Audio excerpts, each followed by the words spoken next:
दोस्तों स्वागत है सभी का आपके अपने चैनल बेसिक नॉलेज में। दोस्तों आप लोग एग्जाम के लिए प्रीवियस ईयर क्वेश्चन पेपर काफी ज्यादा महत्वपूर्ण होता है, जो कि मैं सीरीज ला रहा हूं प्रीवियस ईयर क्वेश्चन पेपर का। और आज देखने वाले हम लोग का जो प्रीवियस ईयर क्वेश्चन में जो मॉडल पर सेट 4 का जो जितने सारे साइंस का सवाल है वो सारा सवाल देखेंगे। इसमें से जो भी सवाल है आप लोग एग्जाम के लिए काफी ज्यादा महत्वपूर्ण है। चलिए सभी सवाल को देख लेते हैं और उसका एक्सप्लेन भी कर देते हैं ताकि एग्जाम में आए तो आप लोग को छूटे नहीं। जी हाँ दोस्तों, कुछ नए क्वेश्चंस भी है, कुछ रिपीटेड क्वेश्चंस भी है, तो हर एक क्वेश्चन को ध्यान से देख लीजिएगा। जो क्वेश्चन आपको आता है उसका रिवीजन हो जाएगा, जो नहीं आता है वो आप लोग के दिमाग में बैठ जाएगा और एग्जाम में आप लोग कर सकते हो। चलिए शुरू करते हैं और सभी दोस्तों को शेयर कर दीजिए। चैनल पर अगर पहली बार आए तो सब्सक्राइब जरूर कर लीजिए याद करके, ताकि कोई वीडियो मिस ना करे और इसी प्रकार आगे बढ़ते रहें। देखिए क्या है पहला सवाल कि निर्वात में प्रकाश की चाल होती है, speed of light in vacuum is. बहुत आसान सा सवाल पूछा है इसमें दोस्तों, तो आप लोग सभी को पता है ये होता है 3 × 10⁸ मीटर पर second. That is option A is the right answer. आसान सवाल है, याद रख लीजिए 3 × 8 10⁸ मीटर प्रति सेकंड होता है।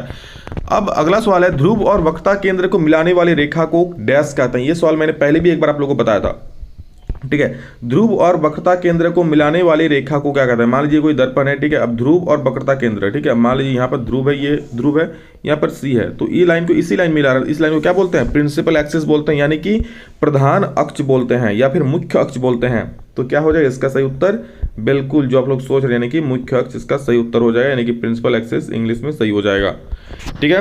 अगला सवाल है 3 नंबर, प्रकाश तरंग उदाहरण है। प्रकाश तरंग किस चीज का उदाहरण है।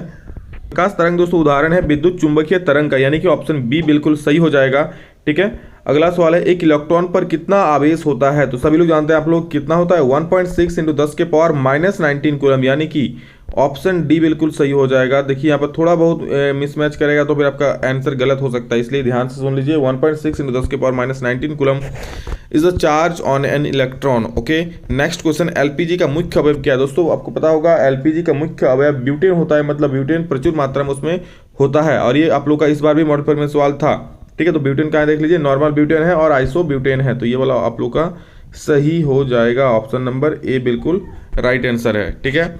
6 नंबर सवाल पूछा है कि प्लास्टर ऑफ पेरिस का रासायनिक सूत्र क्या है। तो प्लास्टर ऑफ पेरिस का याद रखिएगा रासायनिक सूत्र होता है CaSO4.2H2O।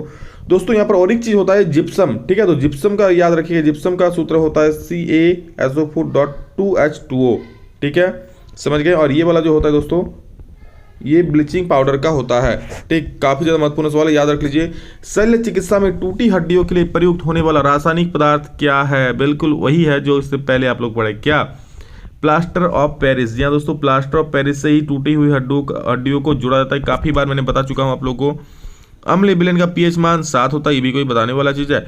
दीवारों पर सफेदी कराने के लिए किसका उपयोग होता है। आप लोग जानते हैं दीवारों पर सफेदी कराते हैं तो क्या करते हैं, CaO में जब हम लोग H2O मिला देते हैं तो ये पानी में घुल जाता है और क्या बन जाता है, CaOH2, यानी कि ये वाला जो है ऑप्शन बी बन जाता है और इसी से हम लोग सफेदी करते हैं, यानी कि ऑप्शन बी बिल्कुल सही उत्तर हो जाएगा। और 10 नंबर सवाल पूछा है कि सोडियम सल्फेट और बेरियम सल्फेट को मिलाने पर किस रंग का अवक्षेप प्राप्त होता है।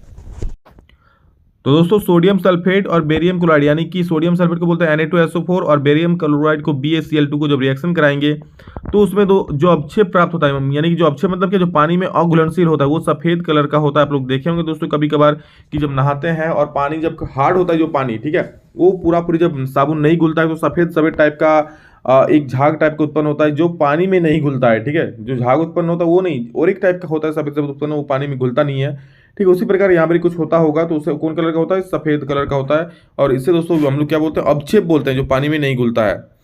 और अगला सवाल दोस्तों यहाँ पर धारा कैसा मात्रक, सभी लोग जानते हैं धारा कैसा मात्रक क्या होता है। तो धारा कैसा मात्रक दोस्तों एम्पियर होता है, ठीक है, एम्पियर होता है। याद कर लीजिए, इसको ए से डिनोट करते हैं। काफी महत्वपूर्ण सवाल है। और यहाँ पर दोस्तों आगे हीरा एवं ग्रेफाइट कार्बन के क्या है, तो कार्बन के अप्रूफ है। और इससे पहले वाला वीडियो में भी ये चीज बताया था, तो इंपॉर्टेंट सवाल है, इसको अच्छे से देख लीजिए। हीरा एवं ग्रेफाइट कार्बन के अप्रूफ है, ठीक है। यहाँ पर अंतर लिखने बोला, जो लिखना पड़ेगा उसको छोड़ देता हूं मैं।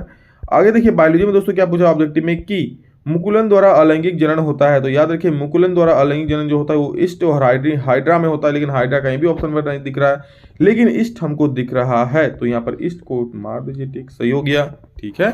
अगला सवाल, मानव हृदय में कितने अलिंद और कितने निलय होते हैं। तो मानव हृदय में दोस्तों 2 अलिंद और 2 निलय होते हैं, यानी कि ऑप्शन नंबर ए आप लोग का बिल्कुल सही उत्तर हो जाएगा, सही जवाब हो जाएगा। और नेक्स्ट आगे बढ़े, ब्रिक की रचनात्मक और कार्यात्मक इकाई क्या है। तो ब्रिक की रचनात्मक और कार्यात्मक इकाई को क्या कहते हैं, बिल्कुल दोस्तों नेफ्रॉन कहते हैं।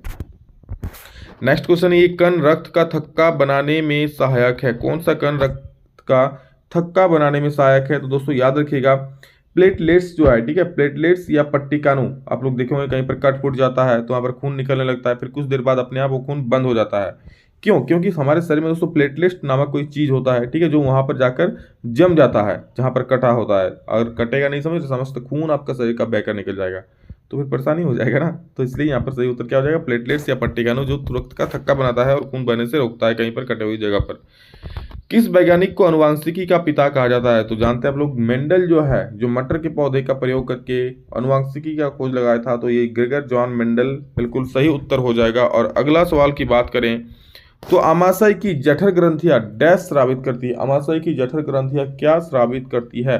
तो दोस्तों याद रखिए, जठर ग्रंथि यहाँ पर जठर रस स्रावित करती है। क्या स्रावित करती है? जठर रस, ठीक है। नेक्स्ट क्वेश्चन पूछा है, पादप में जाइलम डैश के उत्तरदायी है। तो जाइलम किस लिए है? तो देख लीजिए, जल के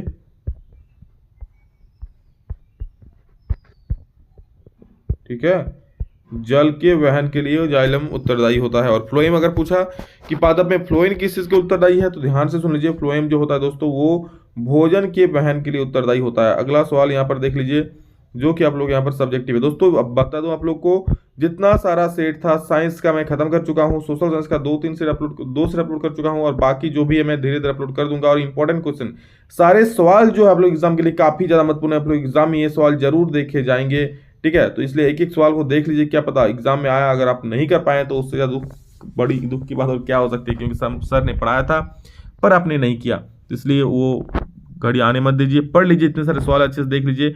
और इसके लिए दोस्तों मैं बता दूं आप लोगों के लिए, जो इंपॉर्टेंट क्वेश्चन है 10th क्लास, ठीक है, उसके लिए मैं एक अलग सा प्लेलिस्ट बना दिया हूं कि class 10 most important questions for board exam, ऐसा करके कुछ लिखा है प्लेलिस्ट, तो वहाँ जाके जरूर देख लीजिए। हर एक वीडियो वहाँ पर मिल जाएगा, जो भी इंपॉर्टेंट वीडियोस मैंने अपलोड किया है आप लोगों के सिलेबस से रिगार्डिंग और एग्जाम से रिगार्डिंग, जो है आप लोग सिलेबस में जो है वही चीज़ बता रहा हूँ, जाके देखिए, बहुत ज़्यादा लाभ होगा। चलिए दोस्तों, love you all, thank you, अभी के लिए इतना ही, फिर मिलेंगे नेक्स्ट वीडियो में जल्द ही, तब तक के लिए जय हिंद, वंदे मातरम।